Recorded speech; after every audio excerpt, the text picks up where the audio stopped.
Assalamualaikum warahmatullahi wabarakatuh. Selamat pagi. Kali ini saya Muhammad Ilyas Saisbah Nugroho akan mempresentasikan mengenai tugas review Jurnal Perumusan Kebijakan Publik sebagai tugas ujian tengah semester dengan judul Dampak Kebijakan Uang Muka pada Pertumbuhan Kredit Kendaraan Bermotor Perbankan. Jadi poin penting dalam jurnal kali ini yaitu suatu dampak kebijakan uang muka kredit kendaraan bermotor terhadap pertumbuhan kredit perbankan periode 2011 sampai 2019 yang dipengaruhi kondisi makro dan sistem keuangan. Jadi memang suatu uang muka ini sangat penting pada minat konsumen karena di Pasuruan sendiri ketika ada suatu program DP murah, maka konsumen tersebut akan lebih banyak untuk mengambil kredit, dan sebaliknya ketika ada ketentuan DP sebesar katakan 35% ke atas, maka para konsumen ini memikirkan dua kali untuk mengajukan kredit. Contohnya kredit sepeda motor di kawasan Pasuruan yang dilaksanakan oleh BCA Finance. Jadi di dalam jurnal kali ini juga menggunakan metode kuantitatif dengan data time series tahun 2011 sampai 2019 menggunakan pendekatan statistik dan model ekonometrik untuk mengukur dampak kebijakan. Kemudian yang nomor 3, hasil utama jurnal yaitu kebijakan pengetatan uang muka menurunkan pertumbuhan kredit kendaraan bermotor dan berlaku sebaliknya, serta faktor ekonomi makro dan kondisi bank berpengaruh signifikan terhadap pertumbuhan kredit. Yang tadi saya jelaskan memang uang muka ini ada ketentuan. Yang pertama zona. Jadi beberapa zona itu ada yang zona hijau dan zona merah. Dan ketika ada suatu zona merah, memang ada ketentuan DP. Biasanya kalau di wilayah Pasuruan itu 35% ke atas dari harga OTR atau harga cash dari sepeda motor. Katakan harga PCX itu 35 juta. Jadi 35%-nya itu sekitar 15 jutaan ke atas. Kemudian juga dipengaruhi oleh hasil SLIK atau BI checking. Ketika BI checking orang tersebut bagus itu dalam arti A1 sampai D2, itu dia bisa mengajukan DP minim 10%. Dan kalau scoringnya itu D3 sampai E3 atau yang kita bisa disebut Call 3 atau Call 5, itu ada ketentuan DP yaitu kalau di BCA DP 15%. Kalaupun orangnya itu tidak bisa memenuhi DP 15%, dia itu tetap bisa mengajukan, akan tetapi untuk proses approvalnya itu agak rumit dan sulit seperti itu. Jadi memang uang muka ini sangat berpengaruh pada minat konsumen.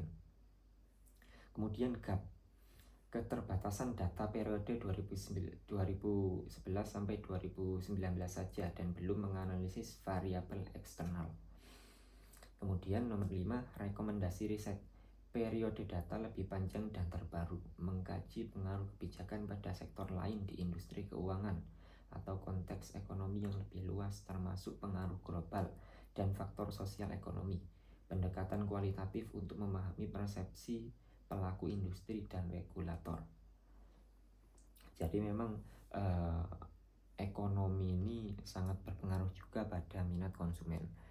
Suatu contoh, pada saat sebelum Hari Raya kemarin, itu beberapa konsumen atau wilayah Pasuruan itu, khususnya orang-orang yang bekerja pada sektor swasta maupun pemerintahan, itu mendapatkan istilahnya uang hari raya, tunjangan hari raya. Dan juga Pasuruan ini kental akan gengsi. Jadi ketika orang-orang ini berkunjung kepada saudara, dia ini ingin membeli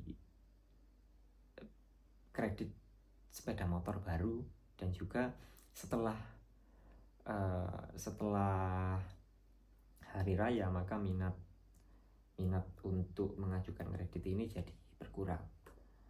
Kemudian keterbatasan artikel ini variabel belum diteliti, yaitu faktor eksternal, persepsi pelaku industri, kondisi sosial ekonomi, dan pengaruh global.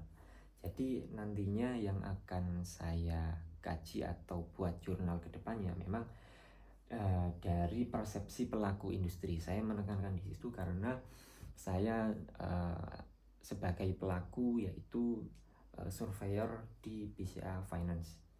Kemudian kondisi sosial ekonomi, yaitu ketika saya terjun kepada konsumen-konsumen, maka saya akan melihat kondisi sosial ekonominya seperti apa berdasarkan kapasitas, checklink, karakter, dan lain-lain. Dan juga pengaruh global atau katakan saya kotak tidak melebar kemana-mana, saya akan mengajukan di wilayah Kota Pasuruan. Dan populasi dan lokasi terbatas pada Bank Indonesia periode 2011 sampai 2019, sehingga belum mengekspor lebih luas ke sektor lain.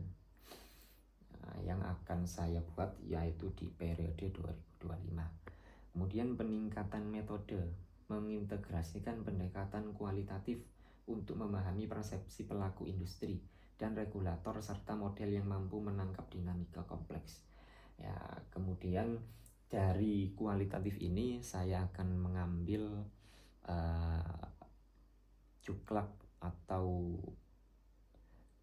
draft-draft dari BCA Finance sendiri mengenai bagaimana cara untuk menentukan konsumen, target pasar, dan lain-lain. Kemudian data yang dikaji, data bersifat kuantitatif dan terbatas pada periode tertentu, sehingga data longitudinal yang lebih panjang dan variabel lain seperti faktor sosial ekonomi dan global belum dikaji secara mendalam. Kemudian rumusan masalah baru berdasarkan gap artikel. Nomor 1, bagaimana pengaruh faktor eksternal seperti persepsi pelaku industri, kondisi sosial ekonomi, dan pengaruh global terhadap pertumbuhan kredit kendaraan bermotor di Indonesia. Kemudian nomor 2, bagaimana integrasi pendekatan kuantitatif dan kualitatif dapat meningkatkan pemahaman terhadap dampak kebijakan uang muka dalam konteks yang lebih luas. Kemudian rancangan penelitian lanjutan, ya, yang sudah saya paparkan sebelum-sebelumnya. Jadi nomor 1 ini tujuan penelitian, mengidentifikasi pengaruh faktor eksternal seperti persepsi pelaku industri, sosial ekonomi, dan pengaruh global terhadap pertumbuhan kredit kendaraan bermotor. Kemudian mengkaji integrasi pendekatan kuantitatif dan kualitatif untuk meningkatkan pemahaman dampak kebijakan uang muka dalam konteks lebih luas. Yang akan saya bahas ini dari persepsi pelaku industri dan mengacu pada uang muka. Uang muka saya akan mengambil SLIC atau BI checking sendiri. Kemudian pendekatan metodologi yaitu mix method, yaitu gabungan pendekatan kuantitatif untuk analisis statistik dan kualitatif untuk memahami persepsi dan faktor eksternal. Kemudian nomor 3, instrumen penelitian.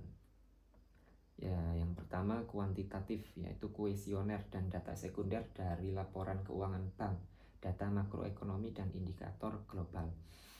Kalau nanti ke depannya di jurnal saya mungkin kuantitatif itu tetap bersifat kuesioner, dan yang akan saya bagi yaitu kepada nasabah-nasabah yang sudah saya survei sebelumnya. Jadi dia bisa mengatakan atau memberikan jawaban atas bagaimana dampak dari uang muka terhadap minat konsumen-konsumen tersebut. Sebenarnya uang muka ini juga dilihat dari ada namanya itu DSR dan juga DIR. Dalam arti kalkulasi penghitungan berapa penghasilan konsumen per bulan, kemudian berapa jumlah angsuran yang aktif, kemudian berapa angsuran yang akan diajukan. Jadi uang muka ini berperan dalam di situ. Ketika uang muka ini besar, maka angsuran ini tidak over, seperti itu. Kemudian kualitatif, yaitu wawancara mendalam dan fokus group discussion dengan pelaku industri, regulator, dan nasabah. Nah, yang saya akan wawancarai mungkin branch manager saya, kemudian teman-teman, dan juga mungkin dari pihak dealer sendiri.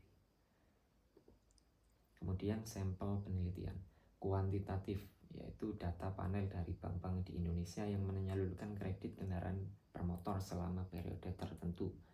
Ya, yang di sini saya bahas nantinya Bank BCA dan dalam periode 2025. Kemudian kualitatif sendiri yaitu pelaku industri otomotif, bank, regulator, dan nasabah yang terkait langsung dengan kebijakan uang muka dan pertumbuhan kredit.